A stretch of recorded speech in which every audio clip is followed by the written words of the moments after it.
Hello everyone, I'm DJ Hamilton.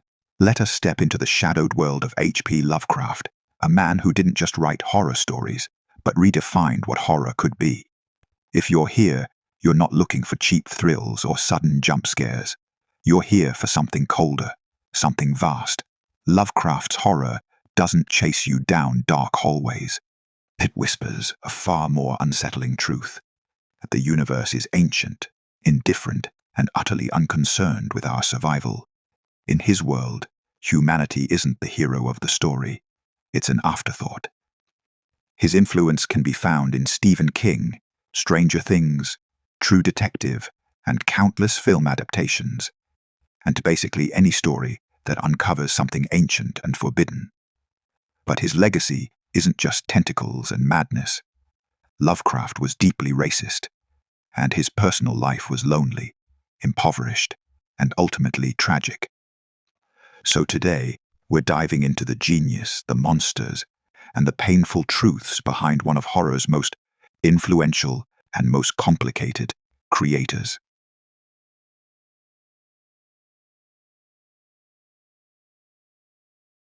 Let's begin with his childhood. Lovecraft grew up surrounded by absence, illness, and fear. He was born in 1890 in Providence, Rhode Island, into a family that by all appearances seemed respectable. Tragically, when Lovecraft was just 3 years old, his father suffered a sudden mental collapse, was institutionalized, where he would eventually die of complications from syphilis. No closure, just gone.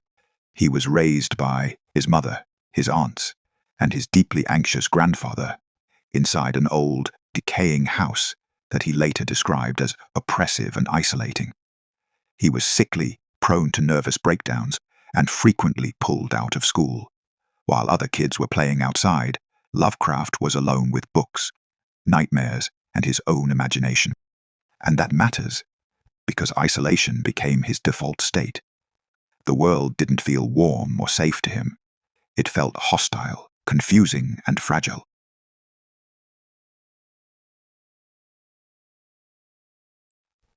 Lovecraft didn't just fear things, he feared change itself. He grew up during a time of massive transformation, industrialization, immigration, scientific discoveries that were rewriting humanity's place in the universe. And instead of excitement, these shifts filled him with dread. That dread hardened into a worldview where the universe is indifferent, humanity is insignificant, and comfort is an illusion we tell ourselves to survive. This is where his cosmic horror comes from, not fear of monsters, but fear of meaninglessness. In Lovecraft stories, the worst thing isn't death.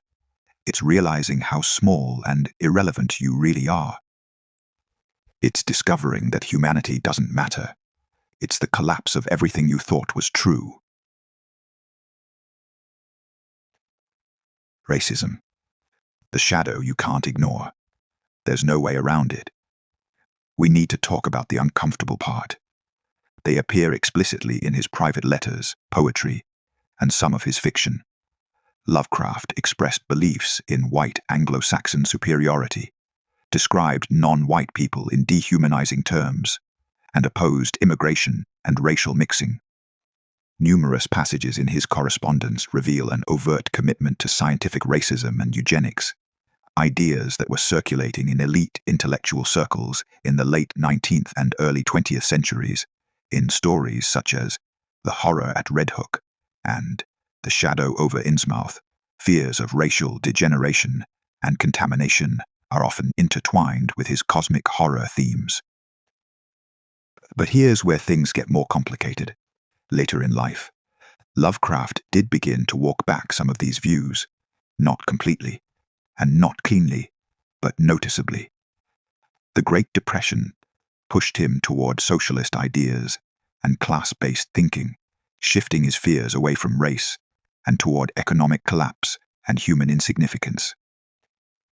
His marriage to Sonia Green, a Jewish immigrant, and his long correspondence with more progressive writers also forced him to confront the gap between his beliefs and real people he cared about. In his later letters, Lovecraft criticized fascism, rejected Hitler, and expressed sympathy for immigrants and the working class, positions that would have shocked his younger self. This doesn't erase the racism in his work, but helps explain why his later stories move away from racial panic and toward a colder, more universal form of horror. Science, stars, and existential terror. Here's the irony. Despite his personal prejudices, Lovecraft loved science. He was obsessed with astronomy, physics, and cosmology. He followed scientific discoveries closely, especially those suggesting the universe was vast, ancient, and unconcerned with humanity, and science shattered something for him. The more humanity learned, the clearer it became that Earth isn't special, humans aren't central, and the universe doesn't care if we exist at all.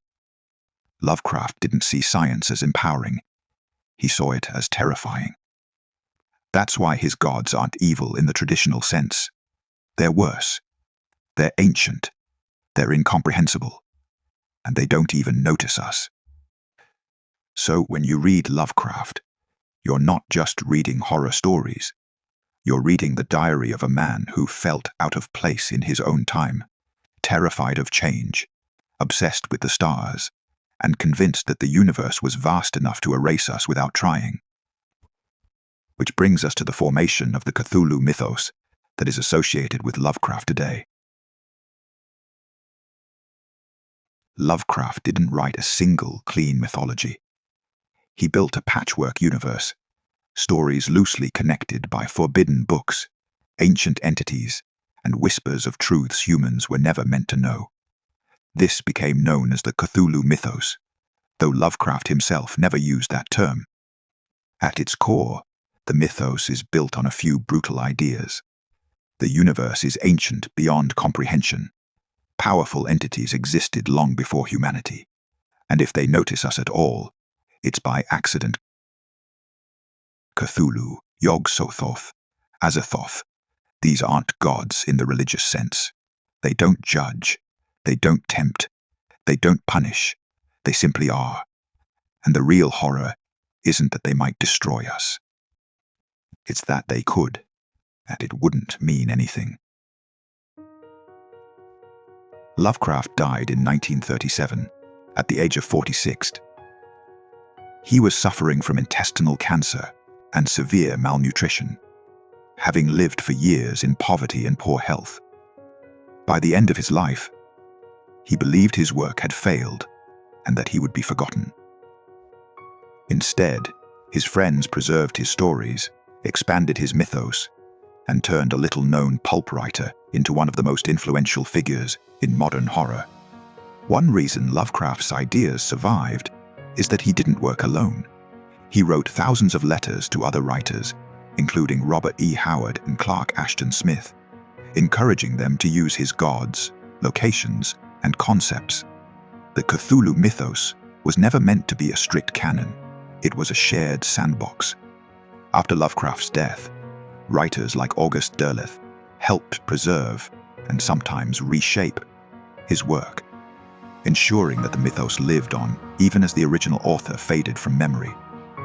Lovecraft never saw his legacy, but he built the language we still use to describe fear of the unknown. Lovecraft didn't escape his flaws, but in his final years, I believe, his imagination outpaced his prejudices.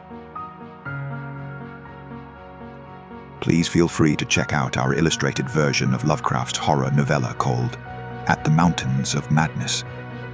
The story is about an ill-fated expedition to Antarctica that uncovers something terrible beneath the ice. It is available on Amazon, in paperback and Kindle Unlimited. It's also available in bookstores in hardback through Ingram Spark, but you will have to request it.